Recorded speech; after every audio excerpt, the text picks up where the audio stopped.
Why I believe the Bible is true. Alright, some people say that believing in the Bible is like believing in mythology. Some people say the Bible is only written by humans, therefore unreliable. Some say that the Bible is erroneous due to multiple handwritten copies. Now, is that true? Let's see. This is why I think the Bible is true. Number 1. 39 different writers from different time eras and generations of 1500 years apart from different cultures, continents, languages, educational backgrounds, occupations. They all wrote about their experiences and characteristics of God in a uniform manner. The texts of who God is and how God operates do not contradict, but can cross-reference from one writer to another. The picture of who God is do not contradict among the 39 writers. Okay, but then some would say, of course, it would be uniform. Some books were filtered off when translating King James. Well, you can filter off all of them and have only 2 to 3 writers and their testimonies about experiencing God, and any cross-referential commonality between at least 2 writers would judicially be considered a valid account. But the Bible has at least 39. The picture of who God is and acts in Genesis doesn't contradict how Jesus acted or will act in Revelation. Number 2. The Bible contains the most humanistically impossible fulfilled prophecies. While most people make vague predictions like Nostradamus, biblical predictions are more specific and documented to have occurred. Here's just a few. A. The birthplace of Jesus. It was written in 700 BC that Jesus would be born in Bethlehem. Who knew that Bethlehem would still exist 700 years from now? Who knew if New York or Tokyo would still be around 700 years from today? B. Jesus would come from Egypt as predicted in 700 BC by Hosea. C. In 500 BC, it was predicted that Jesus would be betrayed for 30 pieces of silver. D. In 1410 BC, it was predicted that Jesus' clothes would be gambled for. In around 700 BC, also by Isaiah, it was predicted that Jesus would be whipped and beaten. F. In around 1410, it was predicted that Jesus would be pierced through. G. Also in around 1410, through the Psalms, the Messiah would not have any broken bones. H.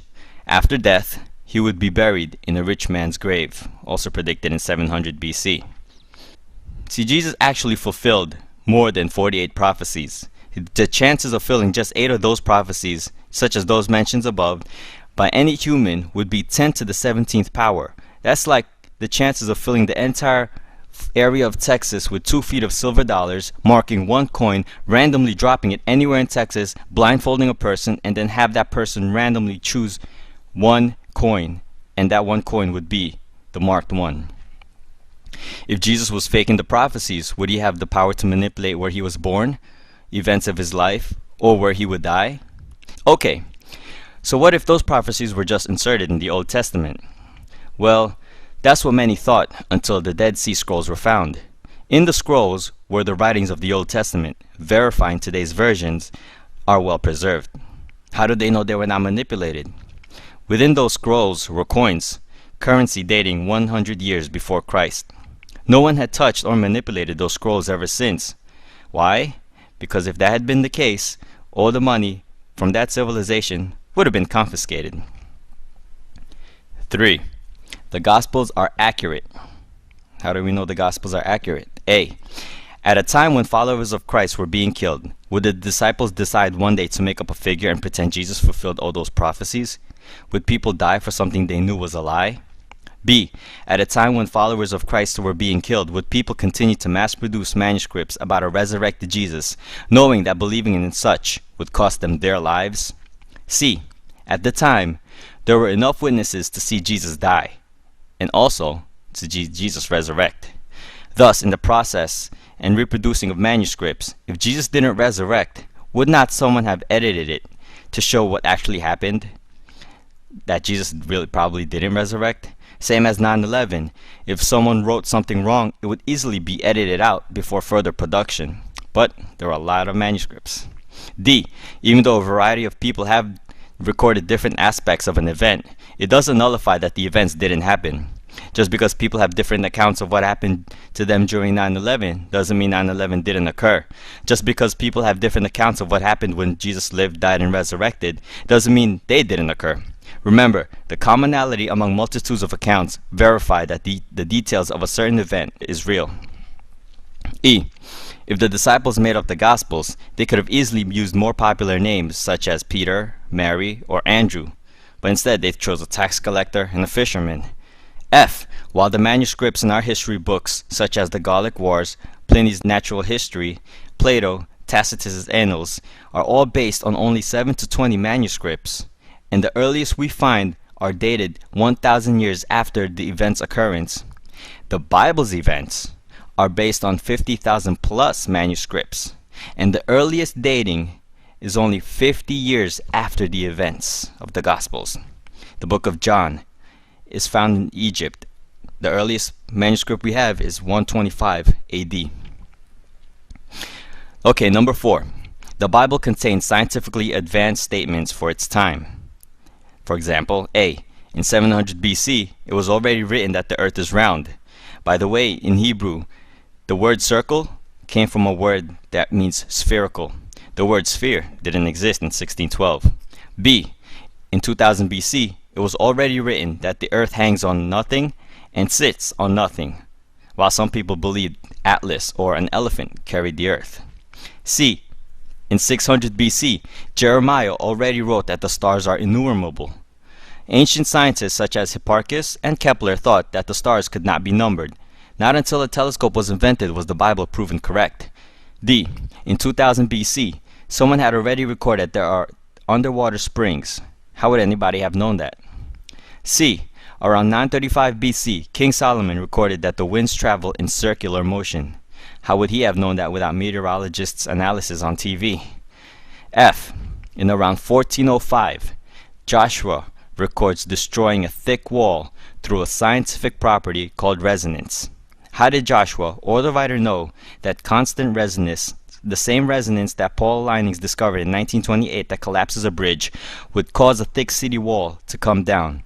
And not only that, how would Joshua or the writer know that sound oscillations are so powerful enough that it can cause massive destruction, just like subwoofers? So, do you really think humans back then made up these scientific facts?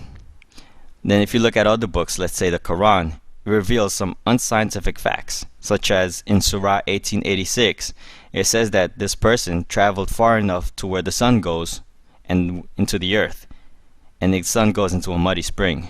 That's not scientifically accurate. Number 5. Archaeology. Archaeological findings support that the biblical records are accurate. Many critics try to belittle the Bible by saying, "Oh, where's Babylon? Where's Nineveh? Where are those external writings about the all-famous King David? Or Jesus Christ? Or anybody ever said Jesus Christ is God outside of the Bible? If the Bible is so real, why don't extra biblical references exist?" Well, we have unearthed Babylon. We have unearthed Nineveh. In 1995, a stone with King David's inscription was discovered, and that even Time magazine wrote about it. In December 2005, a church was unearthed in Megiddo that had on it described a dedication which says, "Akeptis, the devout, dedicated the table of God, Jesus Christ, as a memorial," which you can find more information about on foxnews.com. And also, a famous archaeologist, Dr. Nelson Gluck, he said, "It may be stated categorically that no archaeological discovery has ever controverted a biblical reference. Scores of archaeological findings have made it which confirm in clear outline or in exact detail. Proper evaluation led to amazing discoveries." See, the Bible's accuracy is so well trusted by many archaeologists that it even has been used as a map to make many more discoveries. Okay, so in conclusion, what other book, religious book, mythology book, contains all these attributes? See, this is why the Bible is not just a book or collection of books. It was written and inspired by a higher being. Like all things, there is a purpose. While all religions tell you to earn your righteousness with a checklist of do's and don'ts, the Bible teaches that you can never complete the checklist to solve your problem of sin. Thus, a Savior had to come down to save us.